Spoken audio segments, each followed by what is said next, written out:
If you're just tuning in, I really think that looking as people flooding in the door right now, delegation after delegation, you realize in a little bit that it's not going to stop. Almost all the students here on the campus are down here supporting one of their candidates, taking a state and becoming that delegation for these next 2 days. Mm-hmm. And besides being something fun for the kids to do, you know, to dress up and to take part in a state and be a delegate, they're here to learn about what these candidates stand for and what the election is going to have coming in November. And to learn from Paul Begala, the speaker. That's a really big part of tonight's.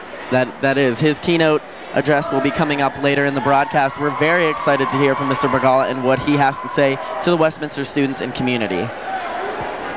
Oh, definitely. It's just this is one of those great things that happens every 4 years, and it just really benefits the campus.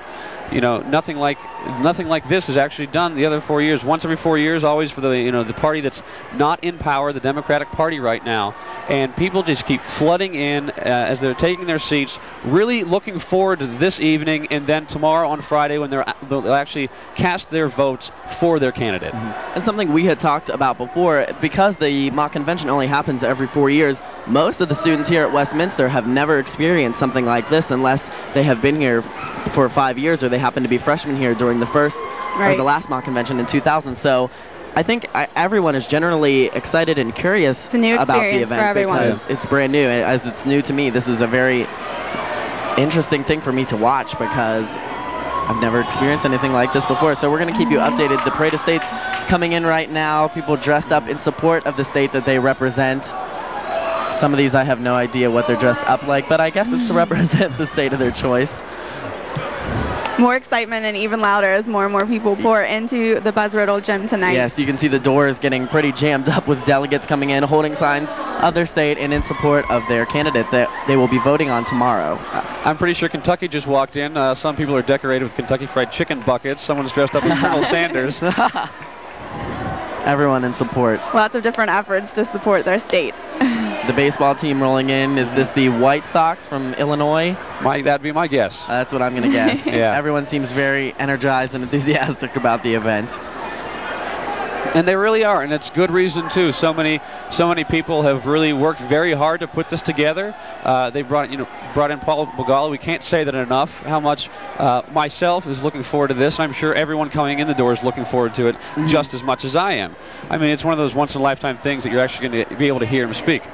Great. We are very fortunate as students here at Westminster and everybody watching at home to be able to hear Mr. Begala's speech and what he's going to have to say to everybody here. I think it'll be quite an event to see what he has to say to Westminster students and his feelings towards the Democratic Convention, our mock convention, and what the candidates have to bring to the table.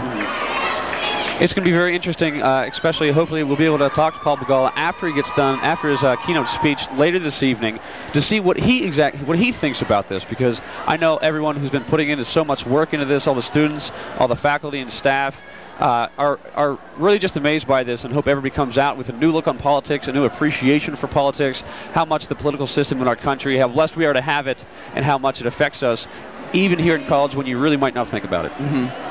Like we said before, a lot of work has gone into making this convention happen. It is tonight and tomorrow night. We're with you for the long haul this evening.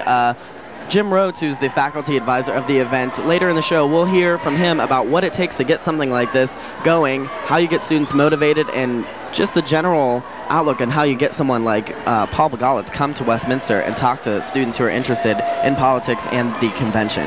Yeah, and like we had mentioned earlier, Alan Keyes has been the keynote speaker here. He was the keynote speaker in 1996, but also Michael Dukakis was here in 1992 as the keynote speaker. So this is just an ongoing tradition of getting very prominent political figures to come, to really take time out, and they realize that how important younger votes are, and seeing them, these students really feel that they're now a part of the political movement, a part of politics, instead of just sometimes being treated like a younger adult or a younger American where their views might not count.